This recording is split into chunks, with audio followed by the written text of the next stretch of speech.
아멘.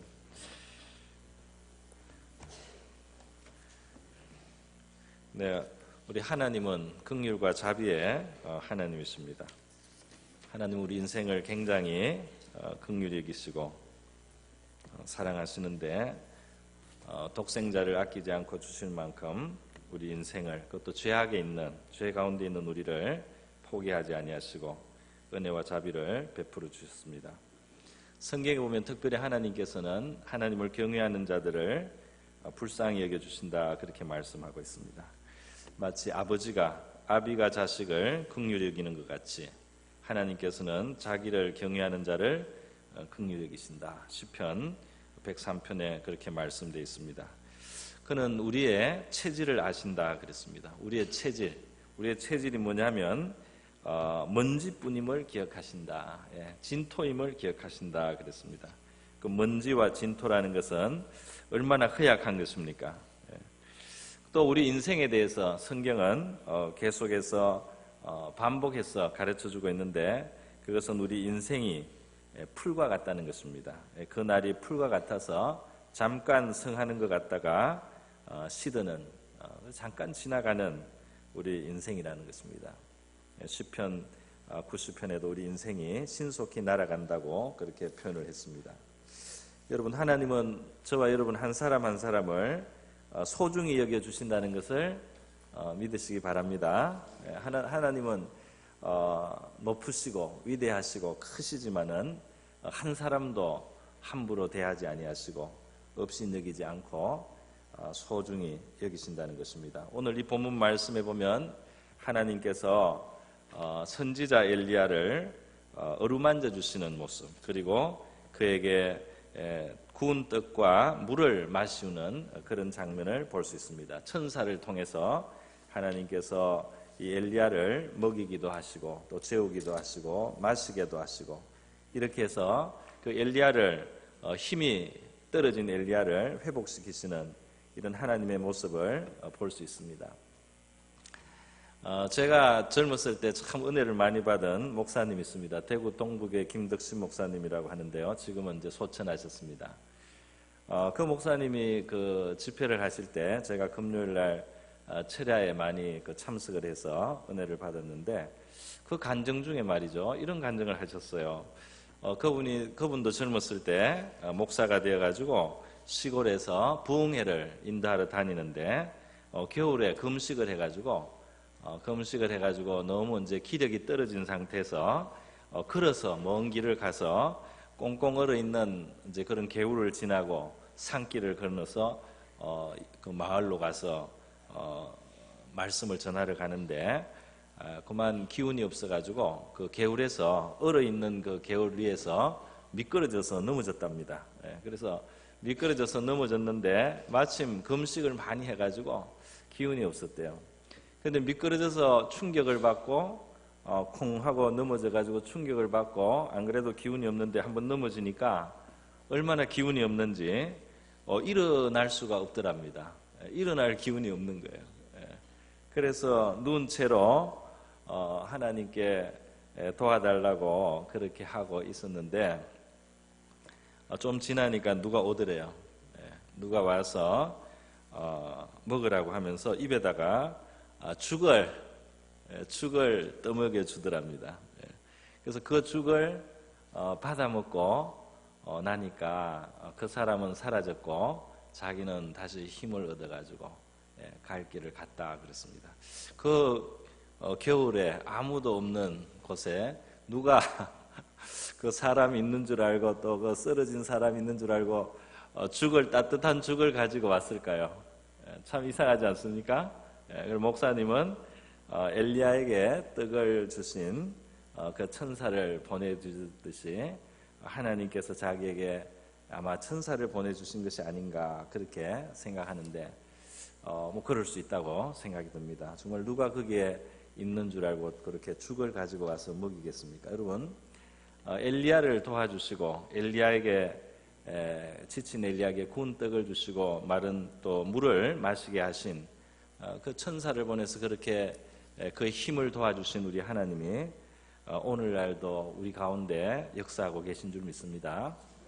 그 목사님에게도 그렇게 하고 우리에게도 우리 주변에 있는 꼭 그 천사가 아니더라도 사람을 통해서 여러 가지 다양한 모습을 통해서 우리가 지치고 낙심하고 쓰러져 있을 때 하나님께서는 그 사랑을 그 하나님의 자비하심을 우리에게 베푸시는 여러 도구를 사용하셔서 우리를 도와주신다는 말입니다. 우리에게 다시 힘을 주시는 하나님이신 줄 믿습니다.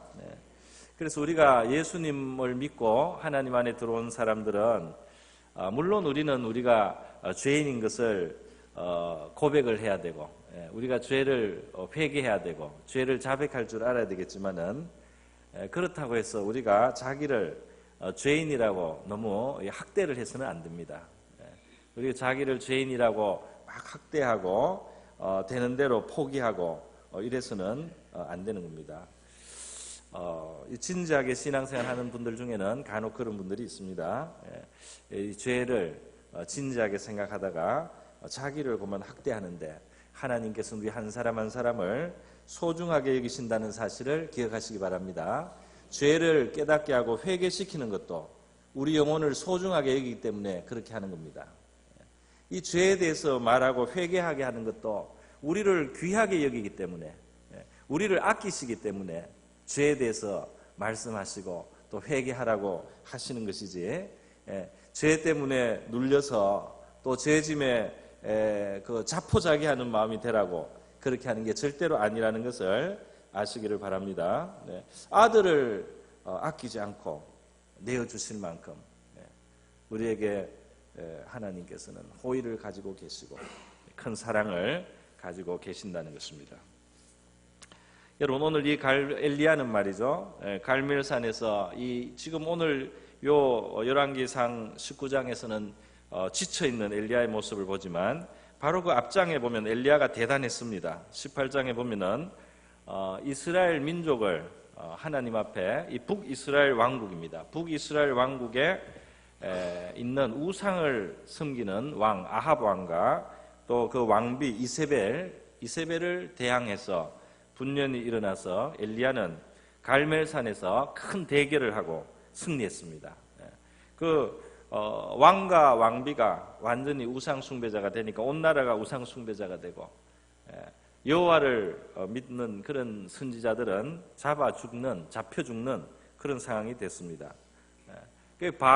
바알의 선지자들이 이 우상의 선지자들이 그 나라의 그냥 천지가 되고 그래서 엘리야 선자는 왕에게 말해가지고 도전해서 그 바알 선자들을 다 끌어모아가지고 450명을 갈멜산에서 모아놓고 자기는 단독으로 450대 1로 맞서서 누가 진짜 하나님이냐, 바알이 진짜 하나님이냐, 여호와가 진짜 하나님이냐 그 내기를 하고 대결을 하자. 그래서 둘 중에 하나가 죽자. 하나만 진짜 신이다. 그렇게 해서 대결을 했는데 바알의 선지자들이 아무리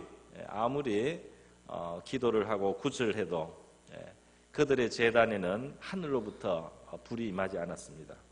그러나 엘리야가 하나님 앞에 증명하는 하나님이 살아계시고 참신이라는 여호와가 참신이라는 그 증명으로 이 제단에 불을 내려달라고 기도했을 때 그 제단은 말이죠 물을 막 들여부어 가지고 물을 들여부어 가지고 그 나무 장작에다가 벌어놓은 그 재물 고기하고 다 그냥 물에 젖어 있고 주변에 도랑을 파가지고 물이 도랑에도 가득히 찼는데 엘리야가 하나님 앞에 하나님을 나타내 달라고 기도할 때 하늘에서 하나님이 불로써 응답했습니다.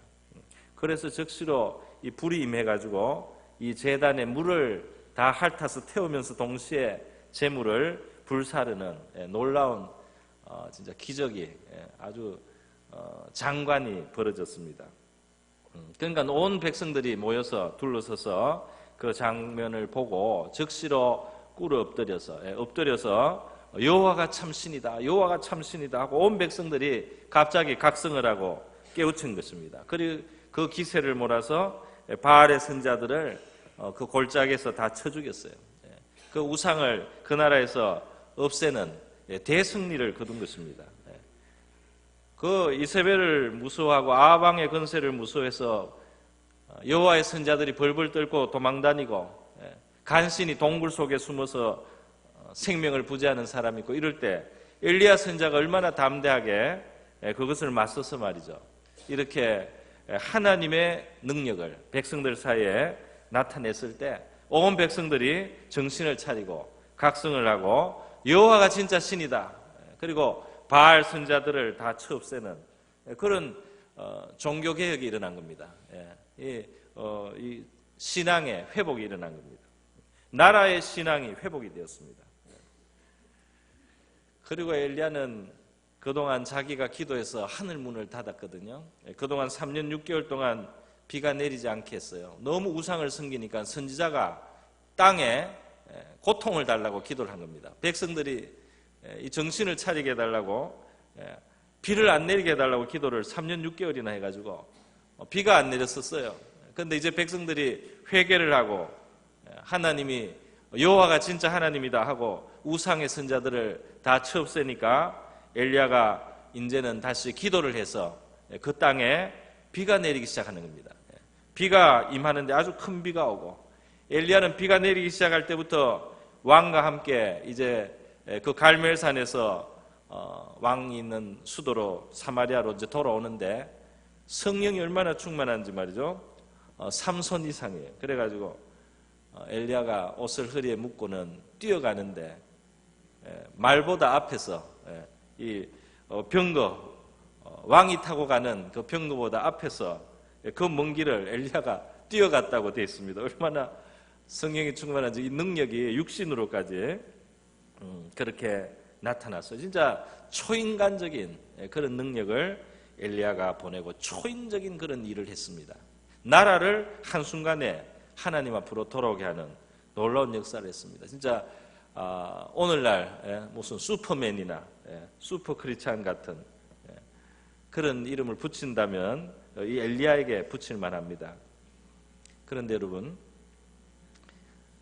열왕기상 18장에 바로 그런 모습의 엘리야를 보여주는데, 오늘 19장에 넘어와서 오늘 이 19장의 이 장면을 보면 말이죠, 그렇게 백성들 앞에 하나님이 분명하게 자기를 증거하고 온 백성들은 돌이켰는데 왕비 이세벨이 돌이키지 않습니다. 돌이키지 않고 엘리야를 죽이겠다고 사자를 보내서 협박을 했습니다. 그런데 그 왕비 이세벨의 이 협박을 딱 받는 순간 이 왕비가 아직도 회개하지 않고 엘리야를 적대하고 있고 엘리야를 해치려고 한다는 이 사실을 알자마자 엘리야의 이 정신력이 무너졌어요. 엘리야의 멘탈이, 오늘 말로 멘탈이 붕괴됐습니다. 다 된 줄 알고 있었는데 아직 승리가 이루어지지 않았다는 그 생각이 드니까 엘리야가 멘탈이 무너져서 살겠다고 도망을 치고 두려움이 엄습을 하고 낙심이 되고 절망이 되어서요, 그곳을 떠나서 광야로 들어가서 생명을 부지하겠다고 광야로 갔는데, 살겠다고 광야에 가가지고 로뎀나무 밑에 누워가지고는 하나님께 죽여달라고 그럽니다. 앞뒤가 맞지 않죠. 멘탈이 붕괴된 겁니다. 살겠다고 도망을 가가지고 누워가지고는 하나님께 죽여달라고, 그냥 죽지. 그냥 여 왕비한테 가서 그냥 순교를 당해도 되는데 말이죠. 그거는 무서워서 도망해 와서도 하나님 앞에서는 죽여달라니까 죽겠다는 게 본심은 아닙니다. 괴롭다는 말을 그렇게 하는 겁니다. 우리도 괴로우면은 죽여달라고 하지 않습니까? 그런데 여러분, 우리 인간은 한계 이상으로 스트레스를 받거나 짐을 지거나 고민을 하거나 상처를 받거나 충격을 받으면은 몸도 그런 것처럼 마음과 정신도 무너지게 돼 있습니다. 그리고 힘을 잃는 것입니다.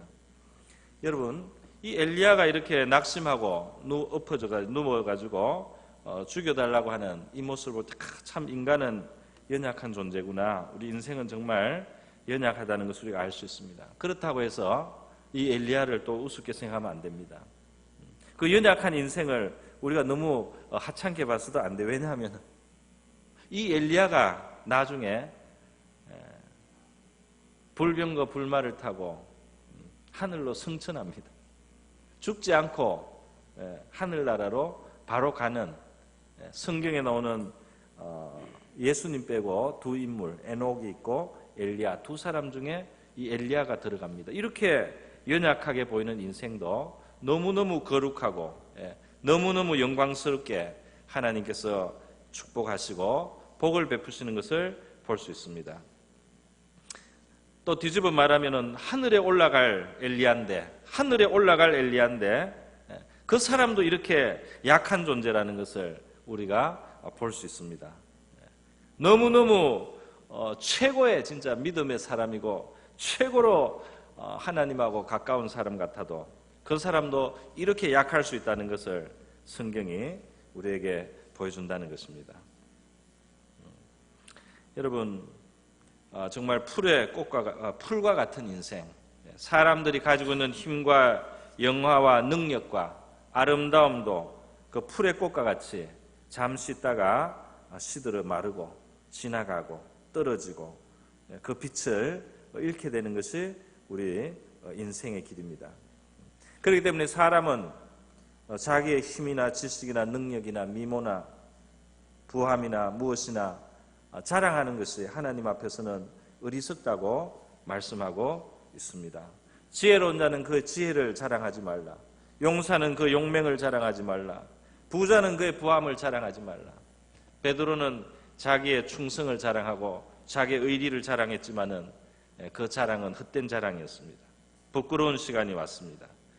성경은 자랑하는 자는 이것으로 자랑할지니 명철하여 하나님을 아는 것을 자랑하라 그랬습니다.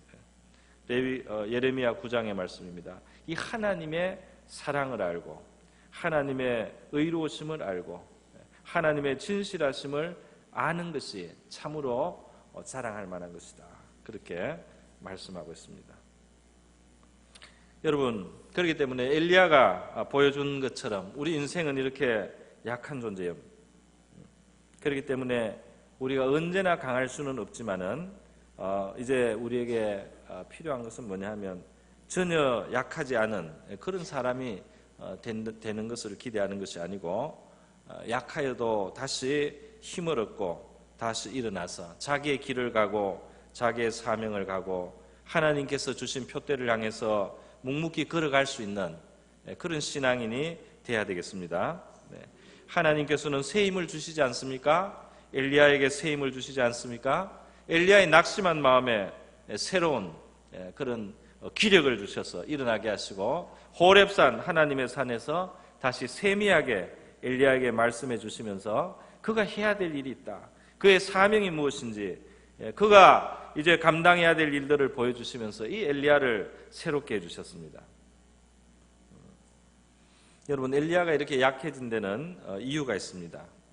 그 이유를 몇 가지 우리가 살펴보자면 엘리야의 말 속에서 나타나고 있어요. 4절에 보면은 엘리야가 여호와여 넉넉하오니 지금 내 생명을 거두시옵소서. 나는 내 조상들보다 낫지 못하나이다 그랬습니다. 이 말에는 굉장히 많은 뜻이 있는데 한 가지만 우리가 생각해 보면 조상들하고 자기를 지금 이제 비교를 하는 거죠. 그리고 또 비교를 하면서 자기 자신이 못하다는 데 대해서 그걸 바라보고 있습니다.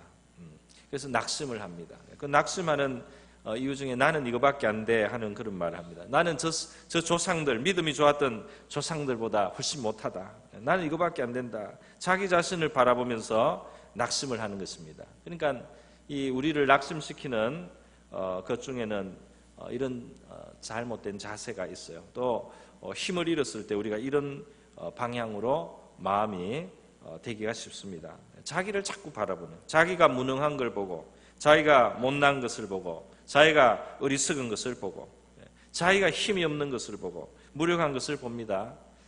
언제 자기를 바라보고 엘리야가 이 모든 일을 감당할 수 있었습니까? 엘리야의 능력으로 했던 일입니까? 엘리야 자신의 힘으로 이루었습니까?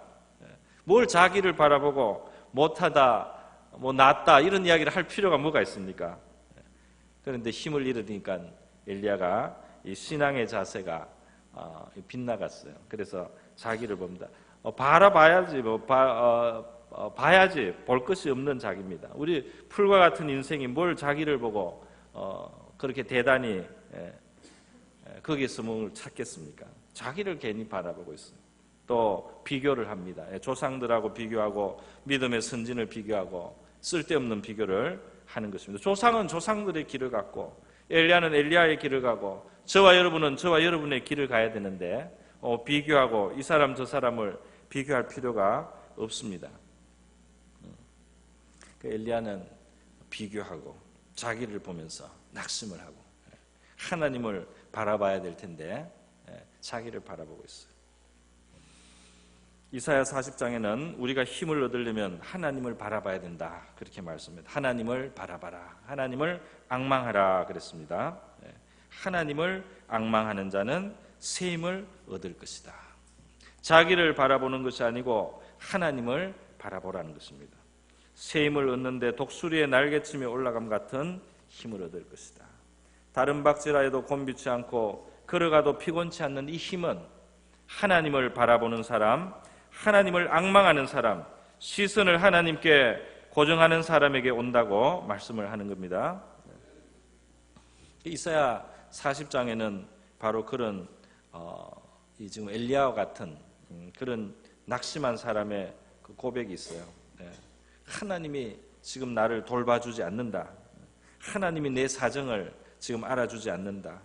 하나님이 나를 지금 외면하고 있다. 이렇게 낙심해 있는 겁니다. 그랬더니 너는 알지 못하느냐, 너는 듣지 못했느냐.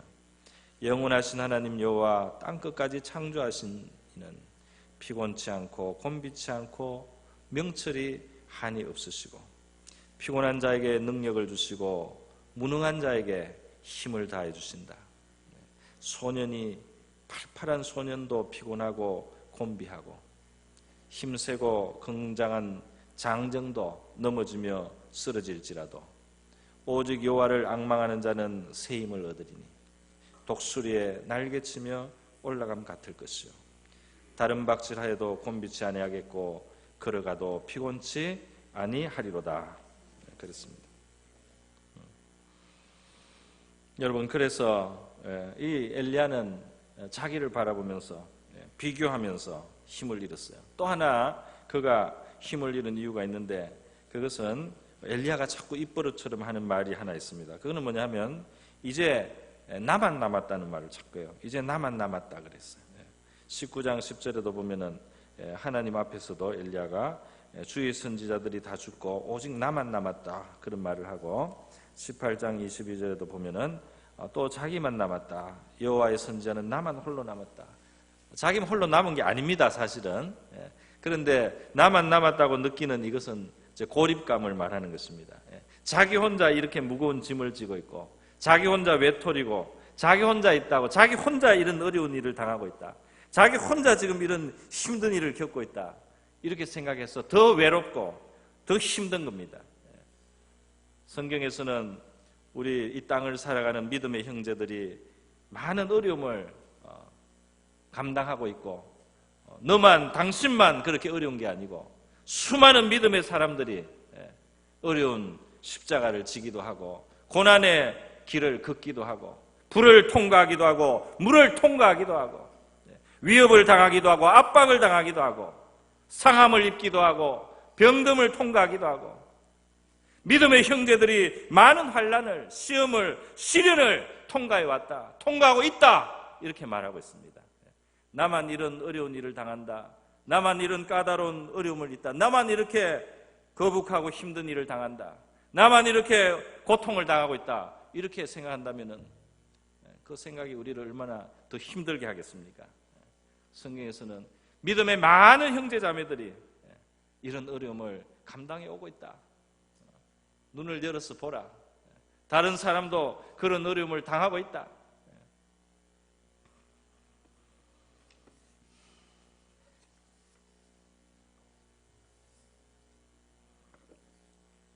여러분, 하나님께서는 이렇게 스스로를 고독하게 하고 자기 무능한 자기를 보면서 낙심하고 또 비교하면서 힘을 잃고 있는, 그래서 죽기를 구하는 낙심한 엘리야에게 힘을 회복시켜 주시는데요. 오늘 본문에 보니까 이 로뎀 나무라고 하는 이 사막에 있는 엉성한 나무라고 합니다. 이 로뎀 나무 아래 앉아서 이제 죽기를 구하는, 그래서 누워서 잡니다. 이제 기운이 다 빠져서 누워서 자는데 천사가 어루만지면서 그에게 일어나 먹으라 하고 머리맡에 숯불에 구운 떡과 한 병 물을 먹이습니다. 하나님이 먹이신 거죠.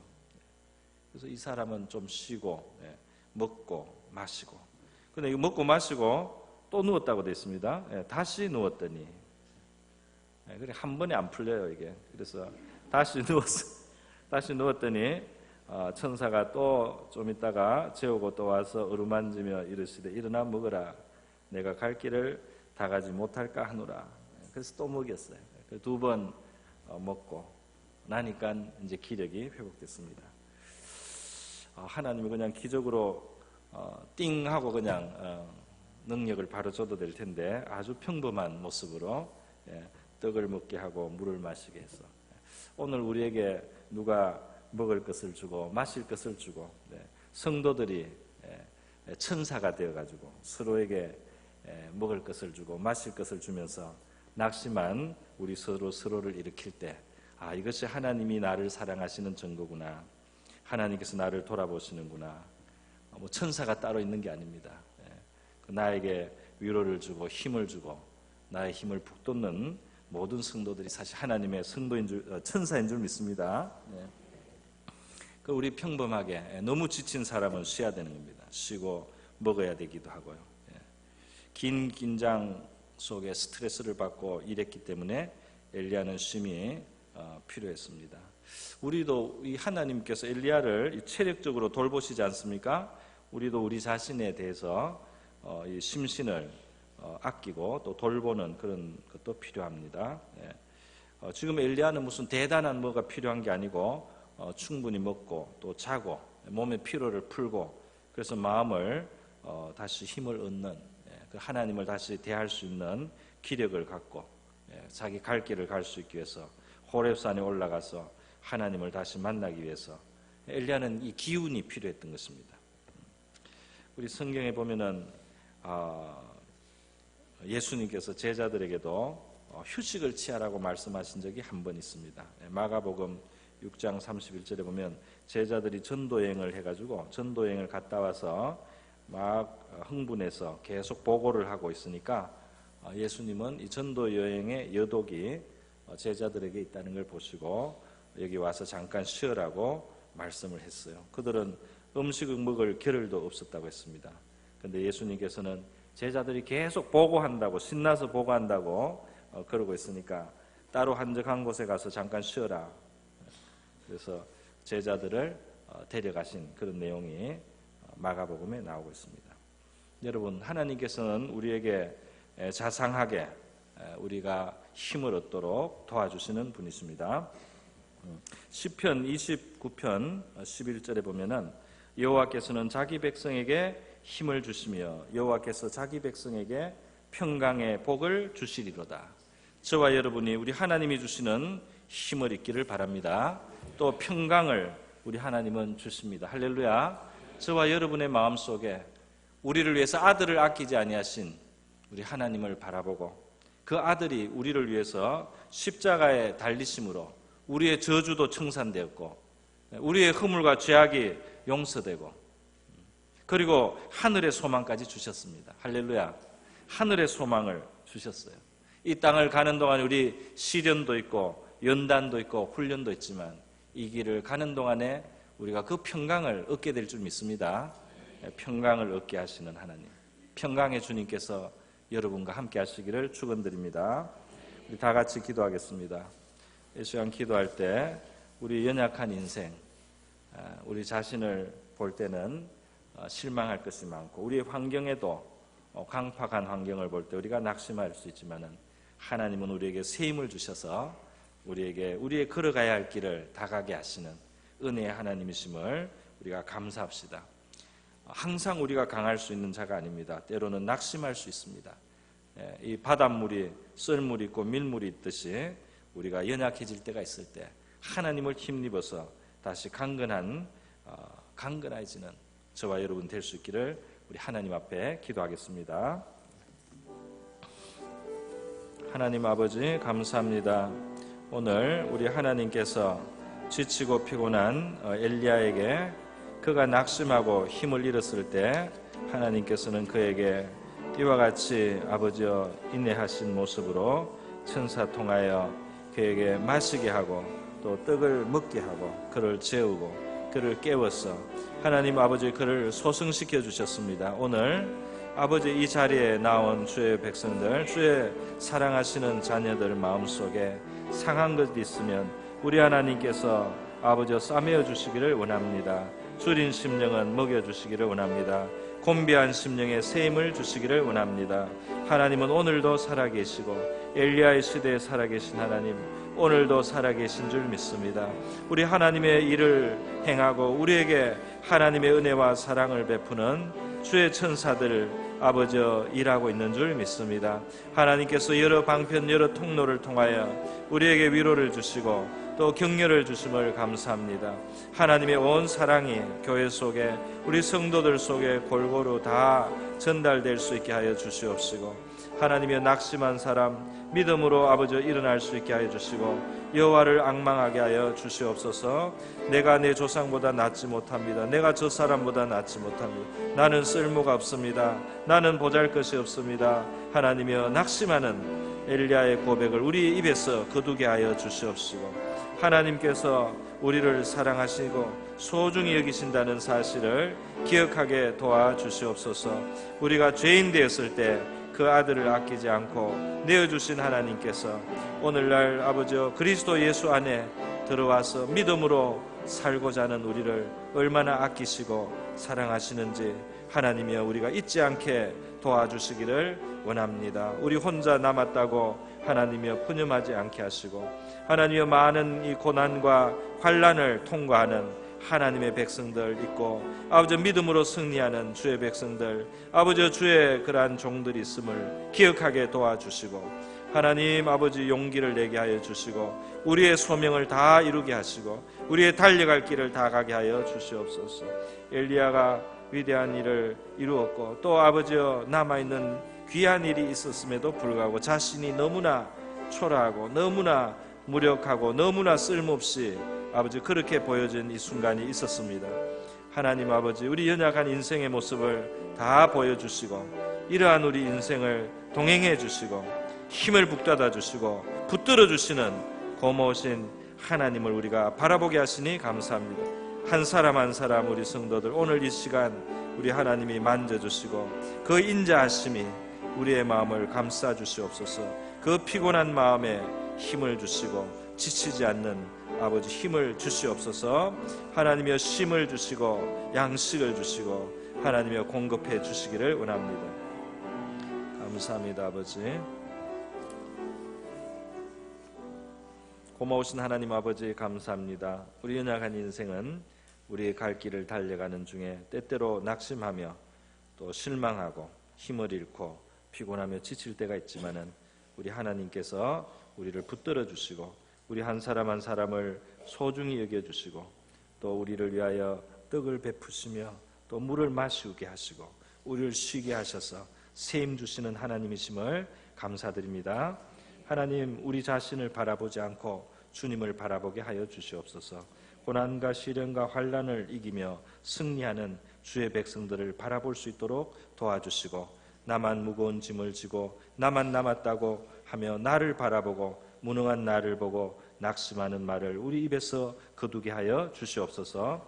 우리 하나님의 어루만지심이 함께하여 주시기를 원합니다. 우리 모든 성도들 하나님의 새 힘을 얻게 하여 주시고 주님이 주시는 자기 백성에게 베푸시는 힘과 평강의 복을 내려 주시옵소서. 고마우신 예수님의 귀하신 이름으로 기도드립니다.